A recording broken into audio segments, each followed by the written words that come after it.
எல்லாருக்கும் வணக்கம். ஐஎன்ஆர் தமிழ் சேனலுக்கு உங்களை வரவேற்கிறேன். இன்னைக்கு நிஃப்டி 90 பாயிண்ட்ஸ் வந்து பாசிட்டிவா ட்ரேட் ஆகி 24,100 கிட்ட வந்து க்ளோஸ் ஆயிருக்கு. செக்டார் வைஸ் பார்த்தோம் அப்படின்னா ஃபார்மா பங்குகள்ல இன்னைக்கு ஒரு நல்ல மொமெண்டம் அப்படிங்கிறது இருந்துச்சு. அதுக்கு ரெண்டு காரணங்கள் வந்து இருக்கு. ஒன்னு என்ன அப்படின்னா, இந்த ஃபார்மா கம்பெனிகள் தங்களோட மருந்துகளை ப்ரொடியூஸ் பண்றதுக்கு யூஸ் பண்ற மூலப்பொருளான அந்த ஏபிஐ, அதாவது ஆக்டிவ் பார்மசூட்டிக்கல் இன்கிரிடியன்ஸோட விலை அப்படிங்கிறது ஒரு 5ல இருந்து 10% வந்து குறைஞ்சிருக்கு. ஈரானுக்கும் அமெரிக்காவுக்குமான அந்த வார் டென்ஷன்ஸ் வந்து தணிஞ்சதுனால இந்த ஃபால் அப்படிங்கிறது அந்த ஏபிஐல வந்து நடந்திருக்கு. ஸோ இதனால இந்திய மருந்து நிறுவனங்களோட ப்ரொடக்ஷன் காஸ்ட் அப்படிங்கிறது குறையும், அவங்களோட ப்ராஃபிட் மார்ஜின் வந்து இம்ப்ரூவ் ஆகும். ஸோ இதனால இந்த கம்பெனிஸ்க்கு ஒரு பாசிட்டிவ் மொமெண்டம் அப்படிங்கிறது கிடைச்சிருக்கு. ரெண்டாவது, ஸ்பெசிஃபிக்கா உலக அளவில் இப்ப சமீபமா வந்து பிரபலமாயிட்டு வர்றது அப்படிங்கிறது இந்த சர்க்கரை நோய் அப்புறம் ஒபிசிட்டி ரிலேட்டடான அந்த GLP-1 மருந்துகள். ஸோ அதை வந்து தயாரிக்கிற இந்திய நிறுவனங்கள் வந்து அதோட சேர்ந்து ஊட்டச்சத்து தயாரிப்புகள், அதாவது சப்ளிமெண்ட்ஸையும் வந்து தயாரிச்சு லான்ச் பண்ணி அதுக்கான ஒர்க்கையும் வந்து பண்ணிட்டு இருக்காங்க. இது ஏன் வந்து முக்கியமான விஷயம் அப்படின்னா, இந்த GLP-1 ட்ரக்ஸ் எல்லாம் வந்து நீங்க எடுத்துக்கிட்டீங்க வெயிட் லாஸ்க்காக அப்படின்னா உங்களோட பசி அப்படிங்கிறது குறையும், இன்டேக் வந்து குறையும். ஸோ இந்த டைம்ல ஊட்டச்சத்து குறைபாடு ஏற்படுறதுக்கான வாய்ப்பு அப்படிங்கிறது இருக்கு. ஸோ இதையும் வந்து அட்ரஸ் பண்ற விதமா இந்த ஊட்டச்சத்து துறையில சப்ளிமெண்ட்ஸ் வந்து இந்த கம்பெனிஸை வந்து லான்ச் பண்ணியிருக்காங்க, GLP+ அப்படிங்கிற அந்த மாடல்ல. இதுல ரீசெண்டா பார்த்தோம் அப்படின்னா டாக்டர் ரெட்டி நெஸ்லே ஹெல்த் சயின்சஸோட சேர்ந்து செலிவிடா GLP+ அப்படிங்கிற சப்ளிமெண்ட்ஸை வந்து அறிமுகப்படுத்தி இருக்கு. அது மட்டும் இல்லாம ஜைடஸ் நிறுவனமும் ஊட்டச்சத்து துறையில அக்ரெசிவ் எக்ஸ்பான்ஷனை வந்து செஞ்சுட்டு இருக்காங்க. மார்னிங் வீடியோலயே நாம சன் ஃபார்மா ஒரு நியூட்ரிஷன் கம்பெனியை வந்து அக்யூர் பண்ணி அந்த வேலையை வந்து பார்த்துட்டு இருக்காங்க அப்படிங்கிற மாதிரியான டீடைல்ஸ் வந்து பார்த்துருந்தோம். ஸோ இதனால தான் இன்னைக்கு ஃபார்மா செக்டர்ல ஒரு நல்ல மொமெண்டம் அப்படிங்கிறது இருந்துச்சு. சிப்லா ஸ்டாக்லயும் பாத்தீங்கன்னா 4% கிட்ட இன்னைக்கு ஒரு அப்போ அப்படிங்கிறது இருந்துச்சு. அதுக்கான காரணம் புரோக்கரேஜான சிட்டி வந்து என்ன சொல்லிருக்காங்கன்னா, இந்த கம்பெனிக்கு நியர் டேர்ம்ல அமெரிக்கால நிறைய பாசிட்டிவிட்டிஸ் வந்து இருக்கு. சோ அதனால கம்பெனி நல்லா வந்து பெர்ஃபார்ம் பண்ணும் அப்படிங்கிற மாதிரி சொல்லியிருக்காங்க. இந்த ஷேரை பத்தி நம்ம முன்னாடி வீடியோஸ்லயே டிஸ்கஸ் பண்ணியிருக்கோம். இன்னைக்கு ஒரு 5% கிட்ட ஒரு பாசிட்டிவ் மொமெண்டம் கொடுத்திருக்கு. டாக்டர் ரெட்டியுமே 1% கிட்ட அப்பா இருக்கு. நொமுரா வந்து என்ன சொல்லியிருக்காங்க அப்படின்னா, நாங்க இந்த கம்பெனி மேல புல்லிஷா இருக்கோம், ஏன்னா பிராண்டட் ட்ரக்ஸ்ல வந்து இந்த கம்பெனியோட பெர்ஃபார்மன்ஸ் அப்படிங்கிறது நல்லா இருக்கு அப்படிங்கிற மாதிரி சொல்லியிருக்காங்க. ஸோ ஓவராலா ஃபார்மா செக்டருக்கு இன்னைக்கு ஒரு நல்ல மொமெண்டம் அப்படிங்கிறது கிடைச்சிருக்கு. அடுத்து ஏசி செக்மெண்ட்ல ஒரு அப்டேட் வந்து வோல்டாஸ் வந்து சொல்லியிருக்காங்க. அதுல அவங்க என்ன சொல்லியிருக்காங்க அப்படின்னா, ஃபினான்ஷியல் இயர் 27, அதாவது இப்ப இந்த 3-4 மாசத்திலேயே நாங்க 10 லட்சம் சேல்ஸ் வந்து எட்டிட்டோம் அப்படிங்கிற மாதிரி அப்டேட் பண்ணியிருக்காங்க.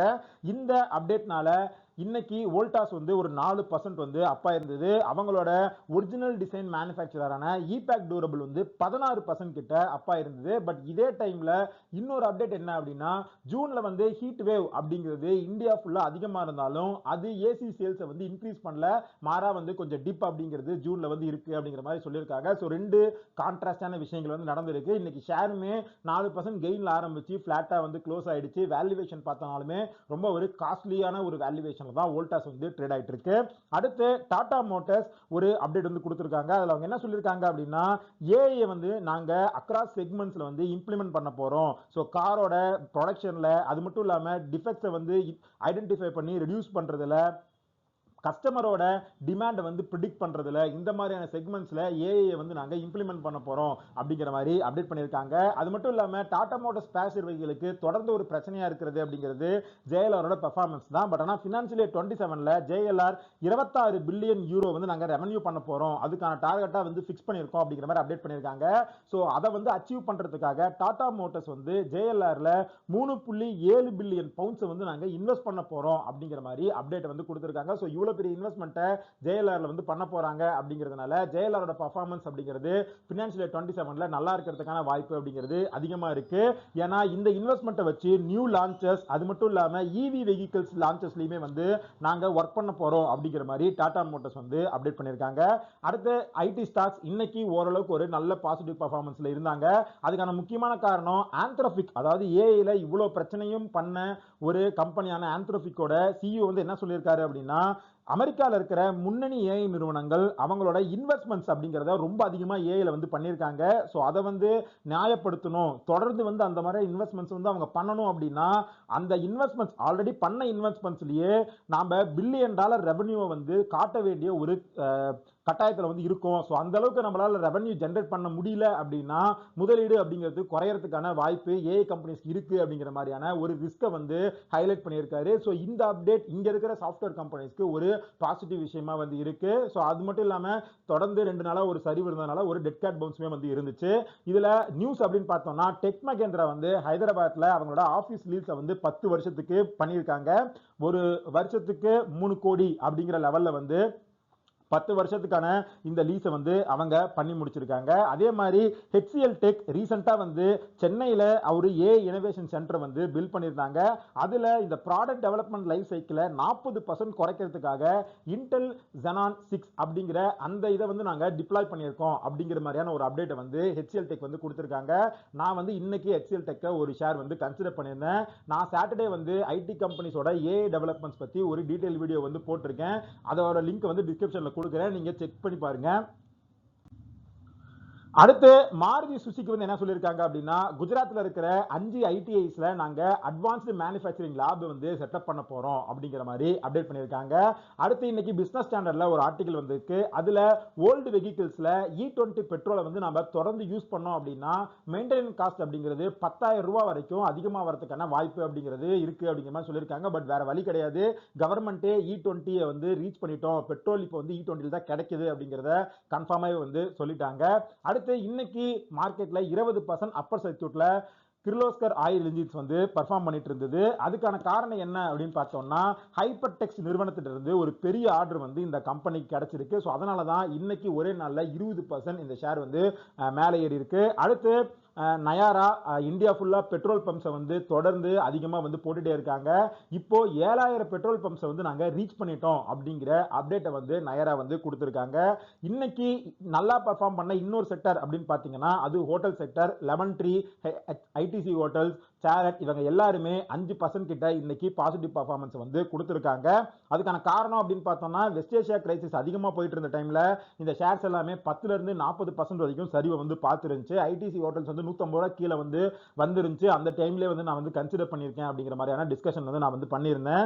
இப்போ என்ன இந்த செக்மெண்ட்டுக்கு அப்டேட் வந்திருக்கு அப்படின்னா மே 2026ல இவங்களோட ரெவென்யூ பர் அவைலபிள் ரூம் அப்படிங்கிறது இயர் ஆன் இயர் 23% எக்ஸ்பேண்ட் ஆயிருக்கு. அதாவது இருக்கிற ரூமை வச்சு ரெவென்யூ பண்றது அப்படிங்கிறது 23% வந்து இன்க்ரீஸ் ஆயிருக்கு. ஸோ இது வந்து புக்கிங்ஸ் வந்து நல்லா இருக்கு அப்படிங்கிறத நமக்கு வந்து காட்டுது. அடுத்து கம்பெனி ஸ்பெசிபிக்கா ஐடிசி ஹோட்டல்ஸ்ல ஒரு அப்டேட் வந்து இருக்கு. ஒரு 140 கீஸ் இருக்கிற வெல்கம் ஹோட்டலை வந்து ஜெய்ப்பூர்ல ஐடிசி ஹோட்டல் வந்து ஓபன் பண்ணியிருக்காங்க. ஸோ ராஜஸ்தான்ல இவங்களோட ஃபுட் பிரிண்ட் வந்து நல்லா ஸ்ட்ரென்தன் பண்ணியிருக்காங்க அப்படிங்கிற மாதிரியான ஒரு அப்டேட் வந்து இருக்கு. ஸோ இதனால தான் இன்னைக்கு ஹோட்டல் ஷேர்ஸ் வந்து நல்லா பெர்ஃபார்ம் பண்ணிருந்துச்சு. பட் வேல்யூவேஷனா பார்த்தோம் அப்படின்னா ஐடிசி ஹோட்டல்ஸ் கொஞ்சம் மற்ற ஹோட்டல் கம்பெனிஸோட நல்ல ஒரு சீப் வேல்யூவேஷன்ல தான் வந்து ட்ரேட் ஆகுது அப்படிங்கிற மாதிரி நான் வந்து பர்சனலா ஃபீல் பண்றேன்.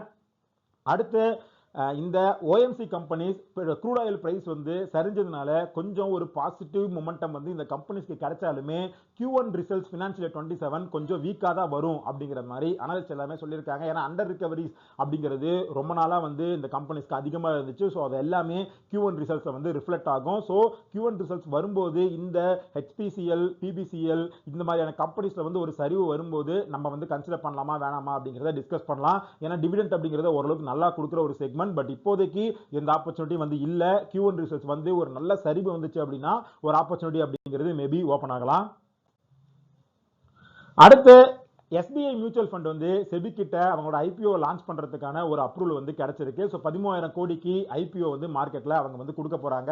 இன்னைக்கு கொச்சின் ஷிப்யார்ட் ஷேர் வந்து சடனா வந்து ஒரு ஃபால் அப்படிங்கிற மாதிரி வந்து பார்த்துட்டு இருந்தது. அதுக்கான காரணம் என்ன அப்படின்னா ஒரு ரூமர் வந்து கவர்மெண்ட்ல இருந்து வந்து வந்த மாதிரி சொல்லியிருந்தாங்க. அது என்னன்னா கொச்சின் ஷிப்யார்ட்ல வந்து ஆஃபர் ஃபார் சேல் வந்து பண்ண போறாங்க, 8% டிஸ்கவுண்ட்ல வந்து பண்ண போறாங்க அப்படிங்கிற மாதிரி சொல்லியிருந்தாங்க.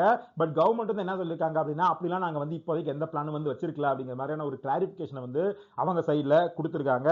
அடுத்து இன்னைக்கு ஆவாஸ் பினான்சியஸ் ஷேர்ல வந்து ஒரு அப்டேட் வந்து இருக்கு. ஸோ இவங்க வந்து ஹோம் லோன் இதுல வந்து பெருசா வந்து பர்ஃபார்ம் பண்ணிட்டு இருக்கிற ஒரு கம்பெனி.